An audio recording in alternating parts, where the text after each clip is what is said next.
Hi everyone, it's me, Darlene. What can I say? What can I say that I haven't said 100 times before? I wish I could be in the mood to record. I am permanently damaged. I am 100% convinced of that. I'm 61. It would take me more than 20 years to recover from this fucking nightmare that I've been through pretty much all year. And by the time I'm 81, I don't know. I hope I'm not even around. I'm like, oh my goodness. You know, this has just been, it's just been awful. And I am really down and out. And now I feel like I'm moving again, because now I'm moving from Derek's apartment to my apartment. And it's just, yeah, I don't know. I'm struggling so much with all of this. I didn't know it was going to be worse on this end than what I was going through in Maine. I really feel like this is worse. The decluttering was very stressful for me, and I was worried that I was going to create many regrets getting rid of stuff, but I'm more regretful for the things that I brought with me. Those are my regrets, and bringing stuff that, I put so much thought into what goes with me, and then, the shit's just damaged or not necessary, or, I don't know. I know. Those of you who say I complain a lot, this is complaining. This is actually complaining, because I'm not happy. I hope that I can find some peace, but so far, no. I have now discovered that I have to not only buy a dryer because it was so damaged that they hauled it away for me, but I have to have a washer too. The hoses are missing. The other hose is cut. The drain hose, and I had to take the back off because half of that was broken, and I wanted to look inside, and it doesn't look good in the inside either. So I'm just going to buy a new washer and dryer, and it breaks my heart that I moved those from Maine because they were perfectly good. And if I do go back to that house next summer or whatever, it would have been nice to have a washer and dryer. I never want to buy a washer and dryer to put in there. So I can't get past the fact that I made poor decisions. And it really has a lot to do with me not having a clue as to how things get moved and how they get damaged. It started out, I was so confident with that company, and then it just all fell apart. I have reached out to the original one, International Van Lines, to see if they can help me with certain things that I'm still questioning. And, after all of this is said and done, I think that I will be calling them out and, just trying to share just how awful these companies are. Because I don't want this to happen to other people. I just don't. I would tell anybody, if you are not, completely attached to things, don't move them, sell them. Obviously, if you have very valuable things, you wouldn't want to move them with one of these kind of movers, because that would be ridiculous. So if I could start over, I would not even move my grandmother's sewing machine. I would be willing to part with that and start fresh, which is really what I would have liked, to just come with what could fit in the car, which the sewing machine could have come. Never should have moved stuff. I just shouldn't have. So yeah, and I can't get past the fact that I didn't really go with my gut and do things the way I felt I would be safe doing them. Meaning, I needed to look ahead and say to myself, what kind of regrets could I be creating? Because I am torn up, eaten up by regrets. I just can't let go of things. I just can't.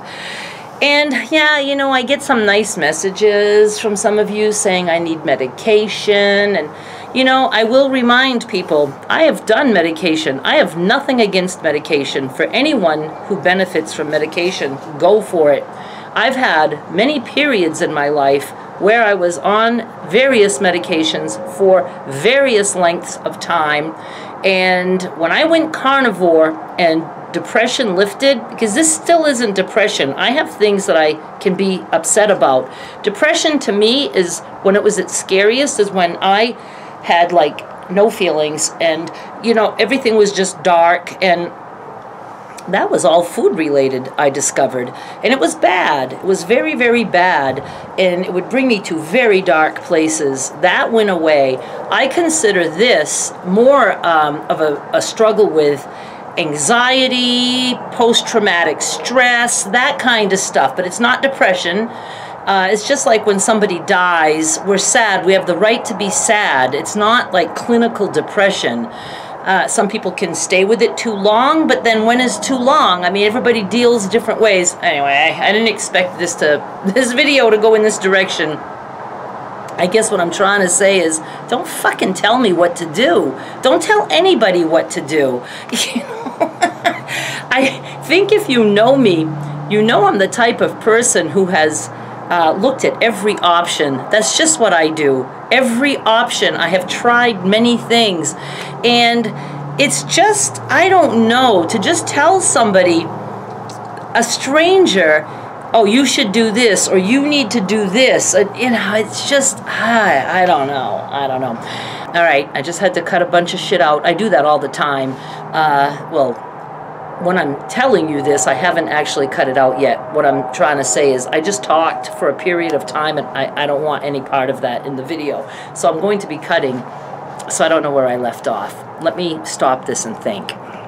I'm just going to change the subject entirely and just let you know that I have been moving my stuff. My mother's stuff was moved today for hospice. They were supposed to come out yesterday, but they didn't, and I was concerned they weren't going to have that moved in time, but they came out today. It's a Saturday.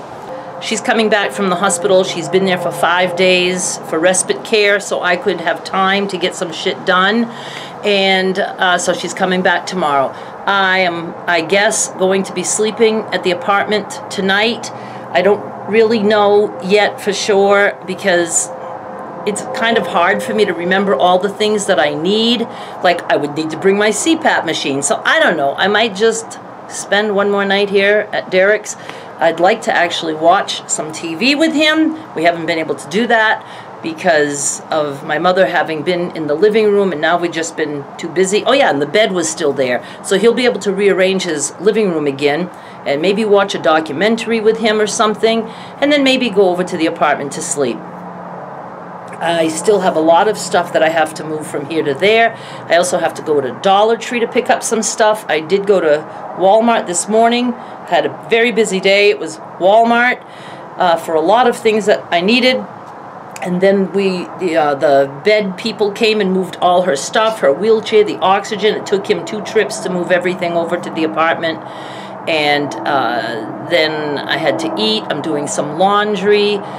And then I have to get busy. I need this video. It's so loud out here. And then I'll get busy doing some other stuff. Yesterday was a completely wasted day. Wasted with Xfinity, which is the cable internet phone company that I'm going with. I'm doing a bundle of all 3 because my mother has to have a landline. I've never had digital phone before.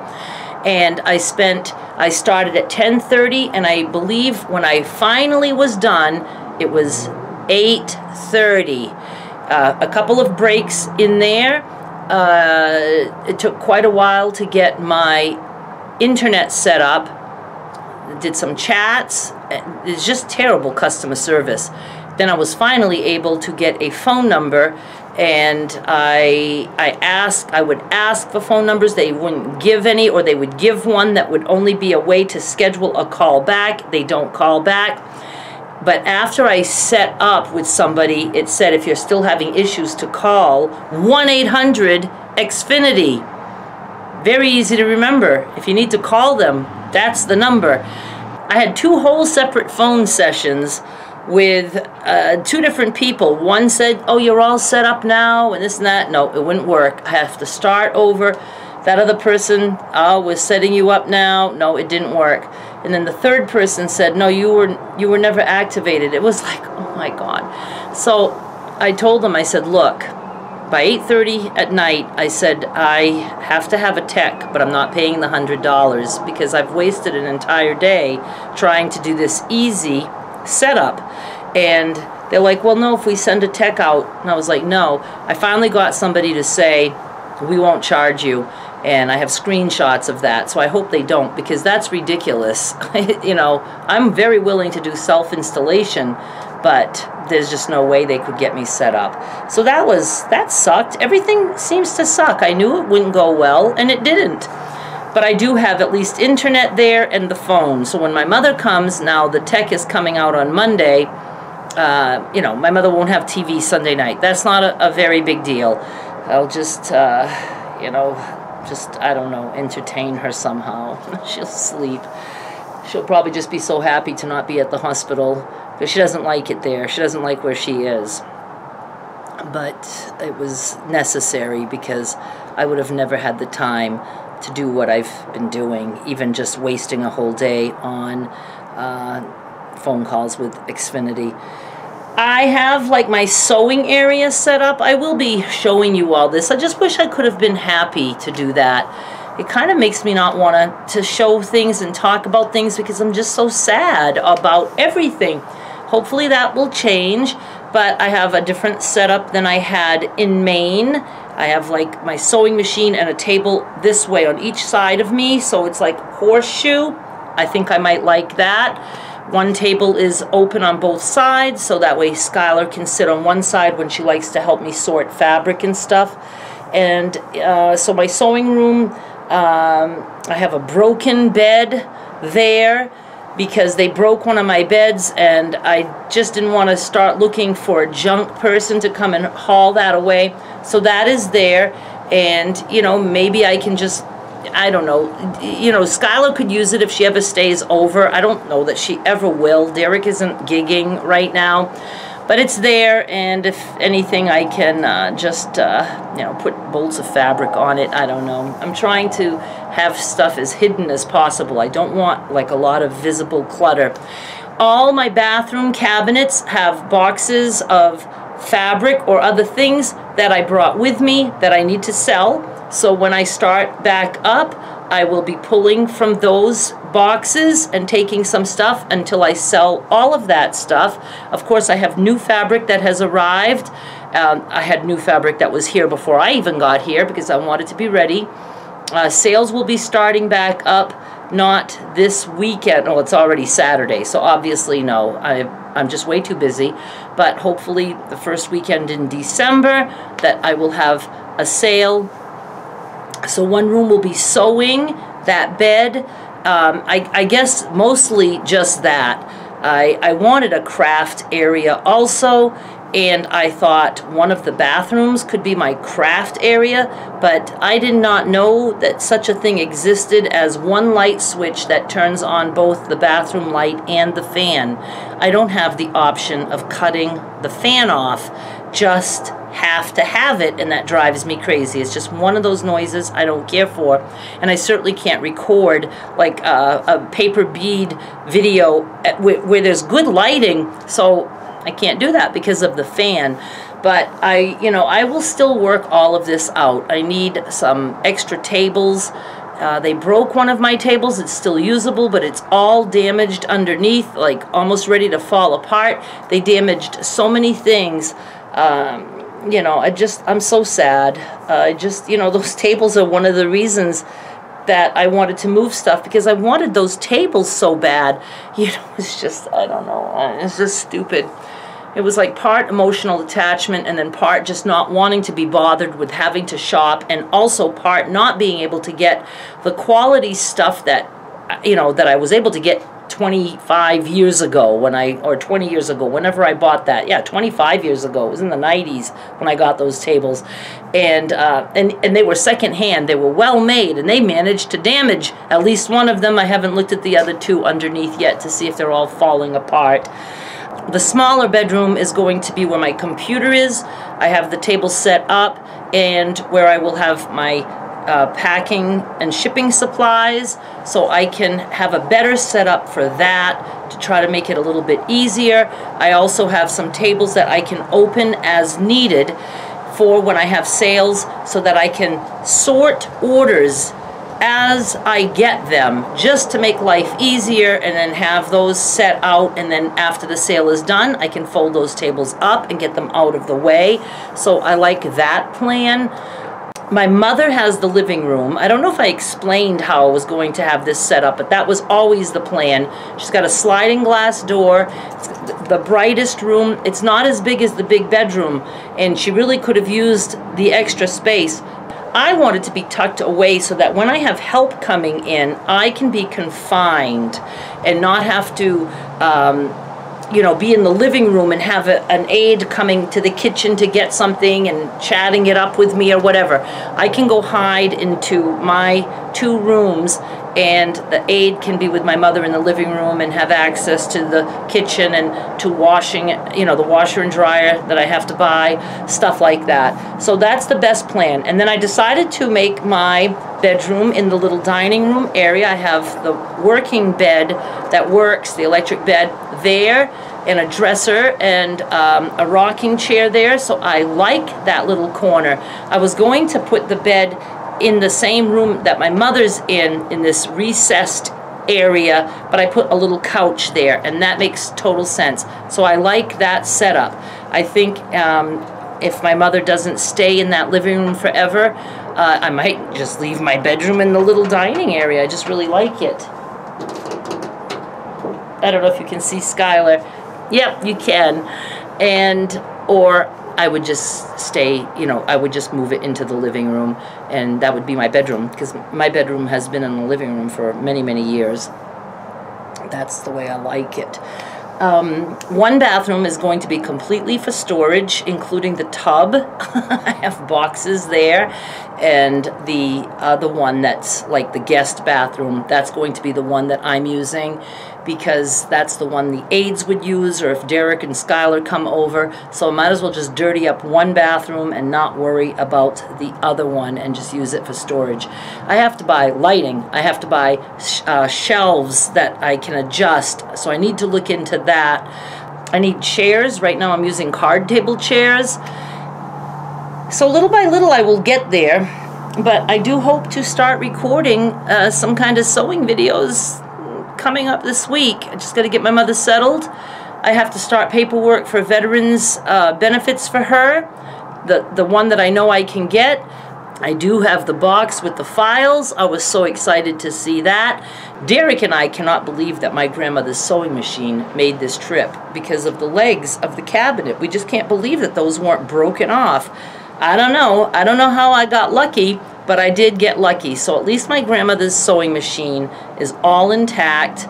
And they broke lamps, my 3-way lamps. They didn't wrap those, and you know, it's just ridiculous when I think of the stuff that I was bringing, instead of just saying, no, just not gonna take that stuff. I'll replace everything. But I hated to leave everything in Maine, but I should have. I should have done that and just left everything in that house, and you know, make a deal. If somebody wanted to buy the house without that stuff, then I could just take some money off and let them have it hauled out. I don't know. Now I have to, like I said, I have to edit this, and then I have to get busy moving some more stuff. Derek is chilling today, so I think I will have him be able to help me to move some final things, get his living room set back up. Oh, and Skylar has a guinea pig. She just got it yesterday, I do believe. It's her Christmas present, but she wanted it right away, and Derek got it for her. And I'm in love with that guinea pig. It is like an emotional support pet. I can cuddle it. I mean, some guinea pigs you can't do that, but this one is so sweet. And, you know, I'm like, can I babysit sometimes? You know, but every time I come over here, I'm going to be cuddling Phoenix. That's his name. He has a beautiful big cage and all kinds of stuff. And so I'm happy that she has a little pet. I am going to hang up now. I know there's more things that I wanted to tell you, but I just, I'm going to be just so happy to have a video trying to increase my earnings so I can pay for all this lovely private pay care that I want to get, because I will need it. I cannot go back to taking care of my mother 24/7. There's just no way that's happening. Hospice only comes in, you know, a little bit here and there. The aid for the other company was 5 days a week. This one, it's 3 days a week, but then a nurse twice per week. So it's not even as much, but, you know, so far the aids seem to be really, you know, good. I don't know. That can all fall apart too. But I'm going to stick with this company. And, you know, they were very helpful by taking it seriously when I said, I worry about being in crisis mode, and, you know, and getting us respite so that I could have this break and do the moving. And, you know, the social worker is in touch with me, and, you know, she's just seems to be very helpful and very understanding. So I appreciate that. It just gives me hope, and all I need is hope, you know, and I can get through anything if I see that there's a light at the end of this tunnel, meaning that I can possibly have my mother placed if I need to. All right, you guys, I'm going to sign off now. Please subscribe to both Derek and Skylar. You should be seeing that on the end screen. I've changed my end screen. Thank you so much for watching. Bye.